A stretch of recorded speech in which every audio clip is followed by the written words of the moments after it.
লবণ গরম পানি আপনি যদি 1 গ্লাস কুসুম গরম পানিতে যদি 1 চা চামচ লবণ মিশিয়ে আপনি দিনে যদি 2 থেকে 3 বার লবণ গরম পানিতে কুলকুচি করতে পারেন, তাহলে দেখা যাবে আপনার মুখের দুর্গন্ধ কিন্তু অনেকটাই আপনার কমে আসবে।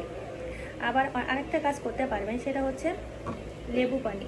লেবু পানি দিয়েও যদি আপনি কুলকুচি করতে পারেন, সেক্ষেত্রেও কিন্তু অনেকটা আপনার মুখের দুর্গন্ধ কমে যাবে।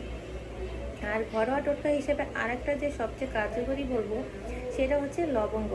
এই লবঙ্গ কিন্তু আপনি যদি পানিতে একটু ফুটিয়ে এটা দিয়ে যদি আপনি ঘরোয়া মাউথ ওয়াশ হিসেবে আপনি যদি দিনে 2 থেকে 3 বার সেই লবঙ্গ মিশানো পানিটা দিয়ে কুলকুচি করতে পারেন, তাহলে কিন্তু দেখা যাবে অনেক সময় কিন্তু আমাদের মুখের দুর্গন্ধ দূর হয়ে যায়। আবার কিছু ক্ষেত্রে আপনি যদি 1 টুকরো লবঙ্গ যদি আপনি দাঁতে চিবিয়ে রাখতে পারেন বা মুখের ভেতরে রাখতে পারেন চিবিয়ে, সেক্ষেত্রেও কিন্তু আপনার কাছে মনে হবে যে অনেকটাই কিন্তু মুখের দুর্গন্ধ দূর হয়ে গেছে।